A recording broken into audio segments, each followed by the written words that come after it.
हमारी अगली खबर भारत के दुश्मनों की नींद उड़ा देगी। भारतीय नौसेना को आज उसका सबसे आधुनिक और ताकतवर जंगी जहाज आईएनएस तमाल मिल गया है। आईएनएस तमाल रशिया से मिला हुआ युद्धपोत है जिसे भारतीय नौसेना में कमीशन किया गया है। आईएनएस तमाल स्टील्थ टेक्नोलॉजी वाला युद्धपोत है, यानी कि यह जंगी जहाज दुश्मन के राडार के पकड़ में आए बिना उस पर हमला करने में सक्षम है, बहुत पावरफुल है। आज रूस के कालिनिनग्राद में भारतीय नौसेना को यह सौंपा गया है और इसको लाने के लिए भारतीय नौसेना के 250 से ज्यादा नौसैनिकों के कमीशनिंग टीम को 4 महीने पहले रशिया के सेंट पीटर्सबर्ग में तैनात कर दिया गया था। लगभग 3 महीने तक आईएनएस तमाल की टेस्टिंग की गई और इसमें शामिल हथियारों, सिस्टम्स, राडार, सेंसर्स और स्टील्थ टेक्निक से जुड़े हुए उपकरणों की जांच की गई। आईएनएस तमाल को भारतीय नौसेना के विशेषज्ञों और रशिया के शिप डिजाइन करने वाले कंपनी सेवर्नो डिजाइन ब्यूरो ने तैयार किया है।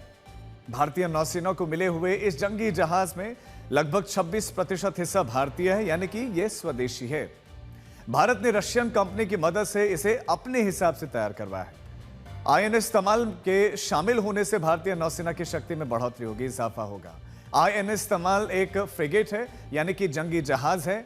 आप ये जरूर जानना चाहेंगे कि इस जंगी जहाज का मुख्य काम क्या रहने वाला है, तो आईएनएस तमाल का मुख्य काम होगा भारत के बड़े युद्धपोतों और एयरक्राफ्ट कैरियर की रक्षा करना, उनकी सुरक्षा करना। यानी कि जब दुश्मन इन पर हमला करने की कोशिश करेगा या साजिश करेगा, तब ये उन पर भीषण हमला करके हमारे बड़े बड़े युद्धपोतों को बचाएगा।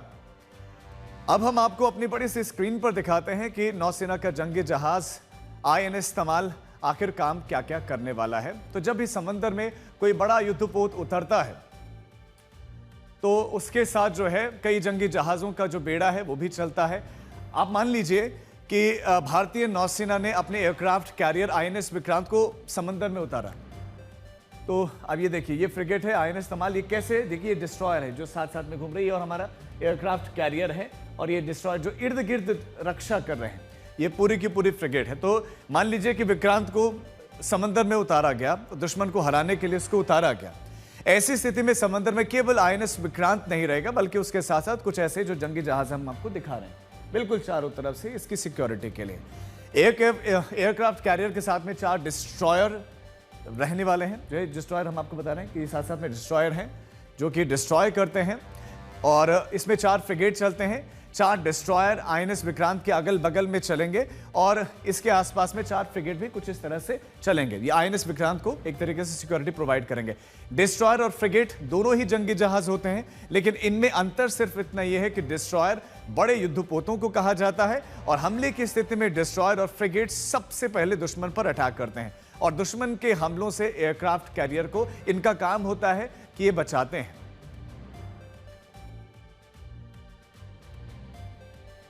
और राजीव, अभी फिलहाल जो जानकारी मिली है उसके मुताबिक आईएनएस तमाल को अरब सागर और हिंद महासागर में तैनात किया जाएगा। ये युद्धपोत पश्चिमी नेवल कमांड के हिस्से में होगा, यानी ये पाकिस्तान से लगती भारतीय समुद्री सीमाओं की सुरक्षा करेगा। इसकी खासियत जानकर पाकिस्तानी नौसेना परेशान हो जाएगी। आईएनएस तमाल समंदर में 56 किलोमीटर प्रति घंटे की रफ्तार से चल सकता है। आईएनएस तमाल में 450 किलोमीटर तक हमला करने वाली ब्रह्मोस मिसाइलें होती हैं। दुश्मन पर हमला करने के लिए इसमें AK-630 गन लगी है जो 5000 राउंड प्रति मिनट से गोलियां चलाती है। इसके अलावा इसमें 100 mm की नौसैनिक तोप भी लगी है जिससे हर मिनट 80 राउंड फायर किए जा सकते हैं। आईएनएस तमाल में एक ऐसा एयर डिफेंस सिस्टम भी लगा है जो दुश्मन के मिसाइल और फाइटर जेट हमलों को रोक सकता है। इस युद्धपोत में समंदर की गहराई मौजूद दुश्मन की सबमरीन को ट्रैक करने वाले अत्याधुनिक सोनार सिस्टम और हमला करने के लिए टॉर्पीडो भी है। ये भारतीय नौसेना की शक्ति है और इस वीडियो को भारतीय नौसेना ने ही जारी किया है। भारतीय नौसेना आईएनएस तमाल रशिया के साथ हुए एक डील के तहत मिला है और इसकी कीमत लगभग 4000 करोड़ रुपए है। भारत ने वर्ष 2016 में रशिया के साथ 21,000 करोड़ रुपए की एक डील की थी, जिसके तहत रशिया हमें क्रिवा क्लास 3 के 4 फ्रिगेट्स दे रहा है। अभी तक भारत को आईएनएस तुशिल और आईएनएस तमाल के तौर पर 2 फ्रिगेट्स मिल चुके हैं। बाकी बचे हुए 2 फ्रिगेट्स आईएनएस त्रिपुट और आईएनएस तवस्या गोवा शिपयार्ड में बन रहे हैं, जिसकी कीमत लगभग 13,000 करोड़ रुपए है और ये दोनों ही साल 2026 तक भारतीय नौसेना को मिल जाएंगे, यानी कि भारतीय नौसेना की शक्ति को बढ़ा देंगे। भले ही हमने आईएनएस तमाल को रशिया से खरीदा हो, लेकिन आने वाले समय में भारत युद्धपोत के खरीदार से युद्धपोतों का निर्माता बना जाएगा। फिलहाल नौसेना के 50 से ज्यादा स्वदेशी युद्धपोत भारतीय शिपयार्ड में बन रहे हैं। भारत को पाकिस्तान और चीन से सबसे ज्यादा खतरा है और युद्धपोतों के मामले में चीन हमसे आगे है। इसी वजह से भारत अपनी नौसैनिक शक्ति को लगातार बढ़ा रहा है।